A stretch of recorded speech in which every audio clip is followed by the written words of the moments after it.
All right, we're back and we're talking about cross-validation, and we're looking at k-fold, in particular k-fold cross-validation.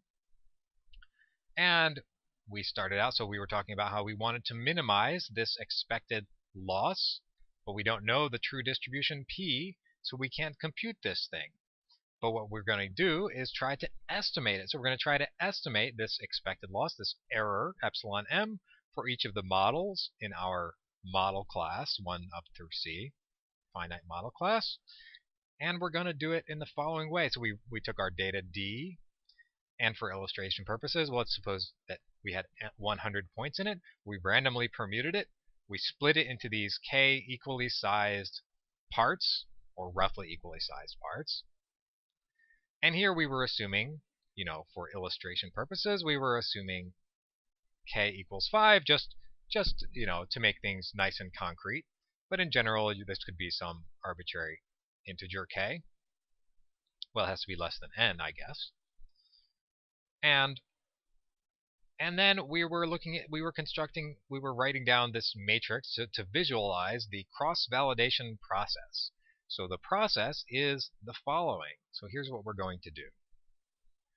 For each m, and this is for each m from 1 to C, for each of our models in our model class, we're going to train it using only, so for the first round, for round 1, for a particular m, we're going to train it on folds 2, 3, 4, and 5. So we're going to take all these and lump them all together into one training set. So if n was 100, this has 80 points. And then we're going to evaluate it on the validation set, which for round 1 is fold 1. So we get, for some m, we get some estimate. Let's call it epsilon hat sub m of 1. So it's for the mth model, and it's 1 because it's for the first round.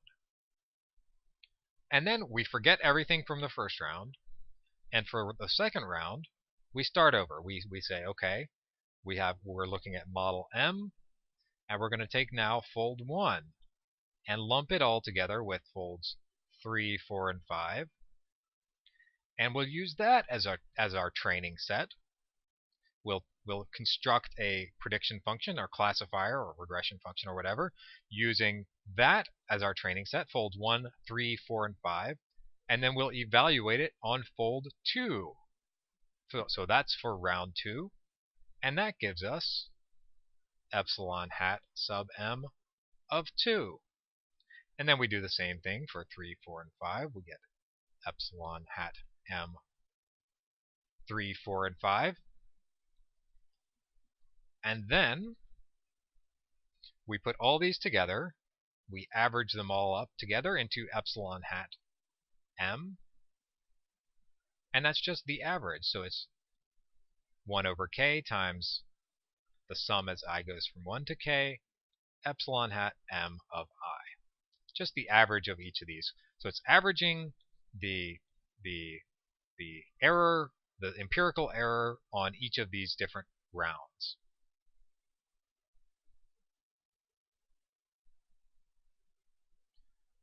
And then the last step in the process, step 4, we choose m to minimize epsilon hat m. So you choose the model in your model class that has the smallest estimated error. So this gives you an estimate of this error, right? This was epsilon hat m. This is an estimate of epsilon m, the true error.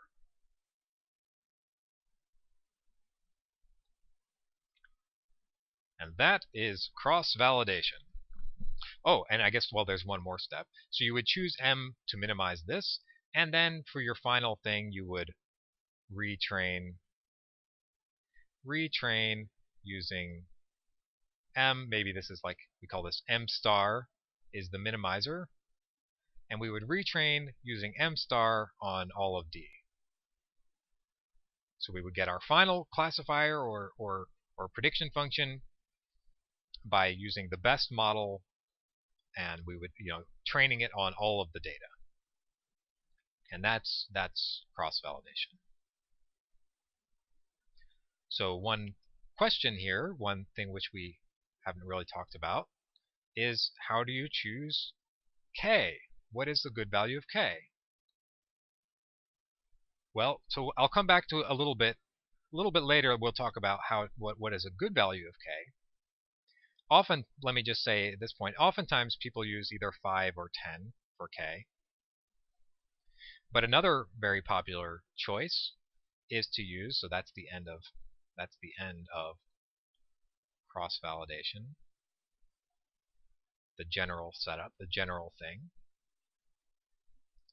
But another, rather than using 5 or 10 for K, a popular choice, so we had A, remember this was, so A was validation,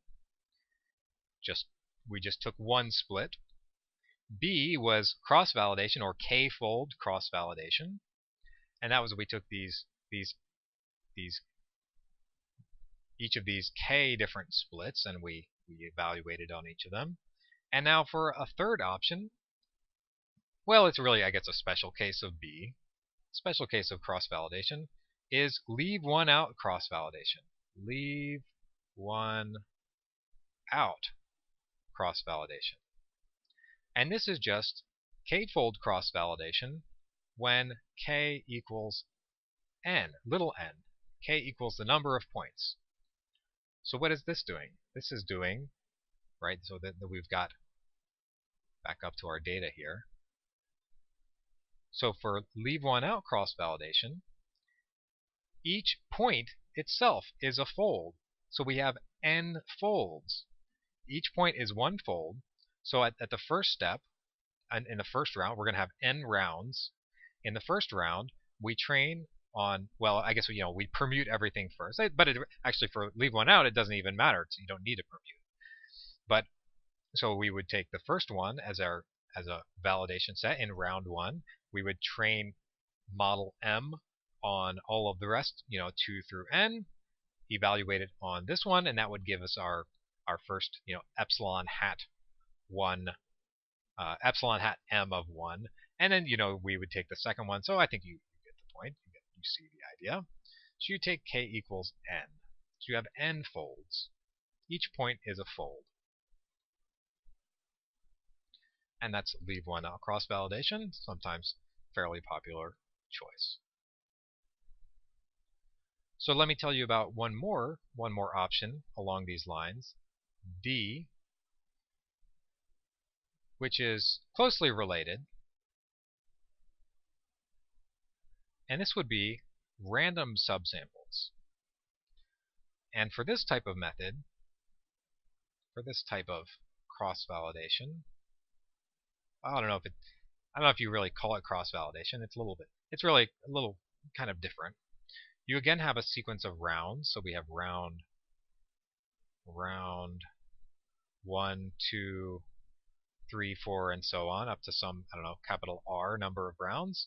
And in each round, so in the first round, you choose a random subset, just like the name suggests. You choose a random subset of size, let's say, size S.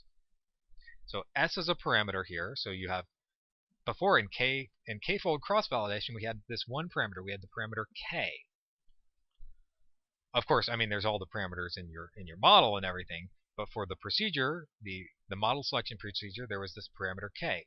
And now for random subsamples, we have the S parameter and we have the R parameter. How many rounds we're going to do and how big each subset's going to be. So in round 1, we would choose a subset of size S and take that as our validation set, and the rest as our training set. And then it's just like before, you get some for each M, you get some number, epsilon hat M of 1. And then the second round, you choose a different random subset of size s. You get epsilon hat m of 2, and so on, up to epsilon hat m of r, right? And then you just average those like before, and you get your estimate of the error. And that's called the random subsamples method.